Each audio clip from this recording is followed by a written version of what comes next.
So let's talk about the customer and what really makes for a great customer experience. What are the trends that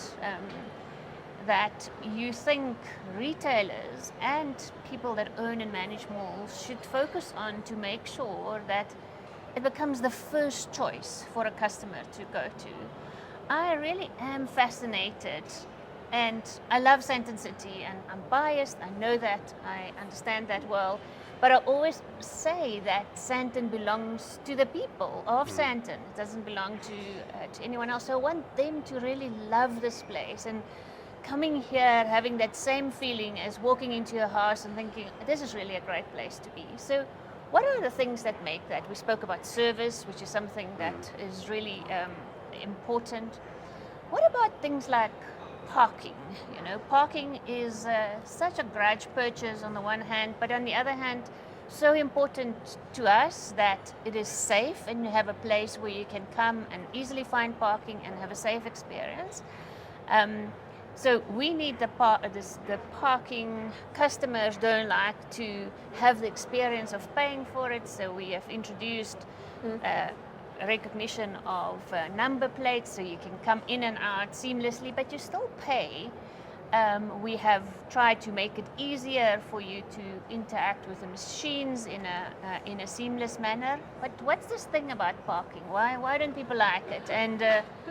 And I'll get to the power of the Lindt chocolate ball afterwards, but what would make people be happy to pay for parking? It's less about the price and more about the convenience once again, right? I mean, there's nothing worse than when you got a large trolley full of bags and now you've got to go stand in a queue for a pay machine. I think definitely I've personally had much less resentment paying for parking if I can just tap my credit card on the way out.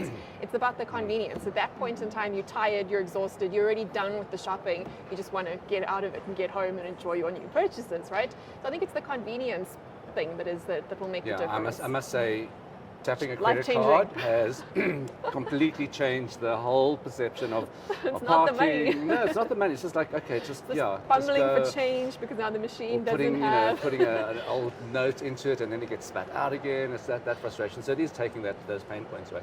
But I do think also what makes it, and I think that's quite I think that's a challenge. Maybe less for the tenants, but for the mall owners, is the persona of that place. Like you said, so Sandton, it represents something. So all the different properties, Amel's art would have that different persona. So I mean, I think it needs to, or the tenants also need to be aware of that company culture. So very much like you'd have a corporate culture, is what is that culture of that mall, and every mall has very, very distinct personas. And you go to those ones where it's a really big one like Sandton City, or you go to a smaller one, you go to them to sort of suit your mood or suit the convenience or your time and all of those kind of things. And I think that's important, and I don't think that has really been thought about before, because it's always been, okay, well, here's the space, this is the square meterage, but now I think it's that thing when I said, it's not just entertainment. What is that experience and the soul of the place, and the soul and the persona of the mall? I think is becoming more and more important now. And there's one thing I can add to that too that I think also makes a difference in live locations. This is something we've looked at in the future of work research that we do, as well as what's going on with consumers. When it comes to live experiences, one of the key things we seek as human beings is serendipity. That is the unexpected. And that is something that any retailer can invest in. It's that tasting tray that your customers weren't expecting to get. It's some sort of entertainment that wasn't advertised. It's the sense of stumbling upon something in the moment is hugely, hugely compelling to people, and particularly now at this point in time. And what do you think is the impact of things like music, smell, color in the retail trend space and in the economics of how people buy?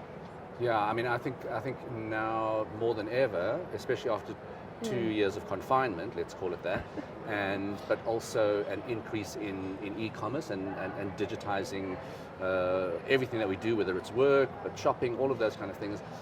That swing back to humanity is part of that. So you want all of your senses, the tactility, which is why people keep coming back. I mean, they will still merge and do the online shopping, but there is a point where you want to either feel it or see it or touch it.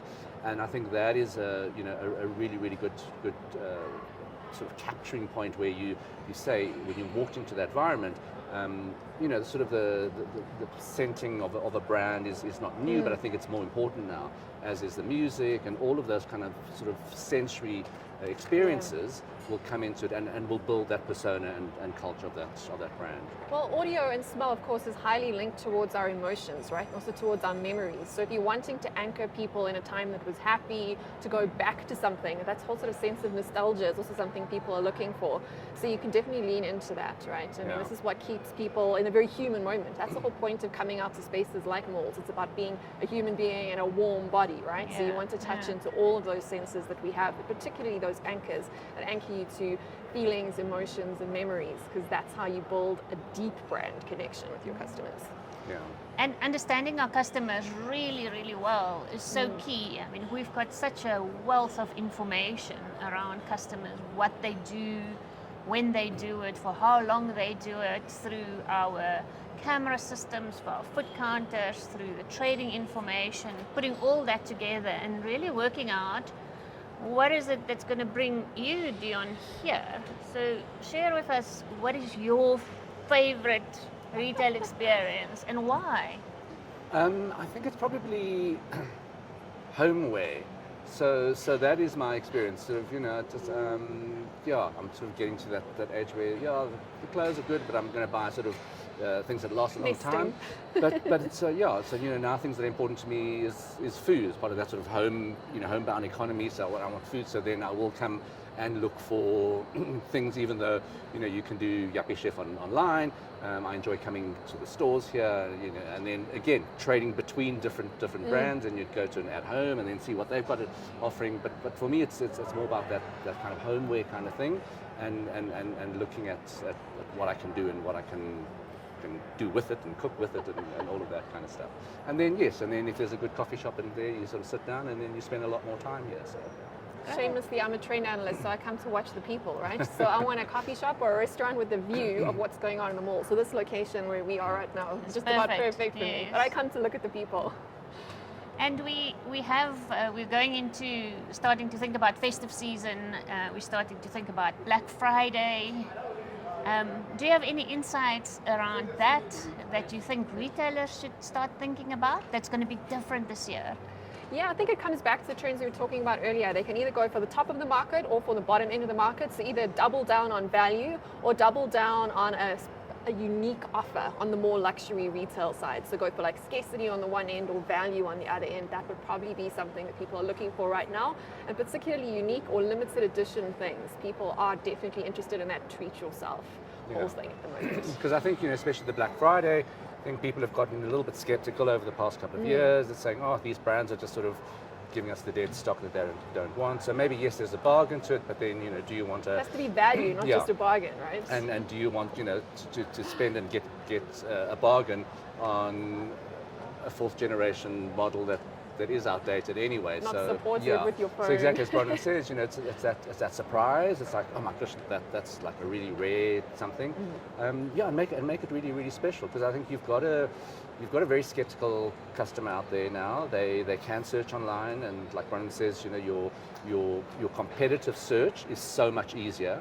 Even though that's online, you will do that research first, and then you will come into the physical space, but you will always start that research online. So it's really, really important to make sure that they live together. That they live together. They live together. And I think that's one of the really, really key things that in retail. Pre-pandemic, we were still separating online, offline. Yes, people were talking about omni-channel, but I think now it is so much more important that you marry the two, and you have that the hybrid. What's that word? They're using digital experience and everything. Yeah, and I do think it's important, and I think a lot of, possibly a lot of tenants still separate the two and say we've got that, you know, on and offline, and like Bronwyn says, you need to treat people in terms of service as good as you do in physical space as you do online. But I think also when it comes to those sort of deal type periods, particularly like Black Friday and Christmas and all of those things that are coming up, we do have to also understand that it's not just about the offer, like we've mentioned, it's also about how you're communicating that offer to your customers. If there's work to be done on getting and going and meeting your customers where they are, sending them messaging onto their mobile phones. Both Dion and I have done a lot of research in that space over the last few weeks, and actually taking the initiative to bring your own footprint into the store with like secret lists, or for my shoppers only, these offers are only available to people that are on our list, that are in our community. Those sorts of things are things that people are looking for. Everyone wants to be slightly different in our hugely commoditized world. Yeah. So any point of difference you can give your customer, that points directly to the customer service that we're talking about. I often talk about the power of the Lindt chocolate ball. One of my leadership principles is that the Lindt chocolate ball can solve just about any problem. So there's a little bit of leadership advice to those that want to listen. But even in the mall environment, I often wonder that if people could get some free Lindt chocolate balls when they have to pay their parking, would it make a difference, or in the bathrooms, or something like that. So it's interesting. We are going to do a little experiment around that to see what does it do to customer behavior. But what I'm after from you and the work that you are doing is, what are those other small, powerful things that makes all the difference?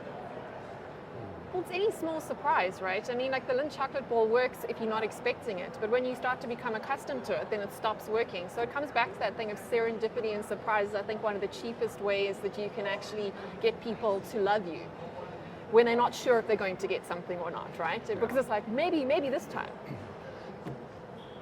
And yeah, I mean, Surprise and delight. with that as well as, you know, just the samples as well. I think people Love samples. love samples, And it's cheap marketing. It's very cost effective. and very effective as well, Yes. because there are a lot of brands that I suddenly discovered because of a little sample. You go, okay, let's just try that, and then it actually works. And like you say, yeah, effective and cost-effective marketing as well.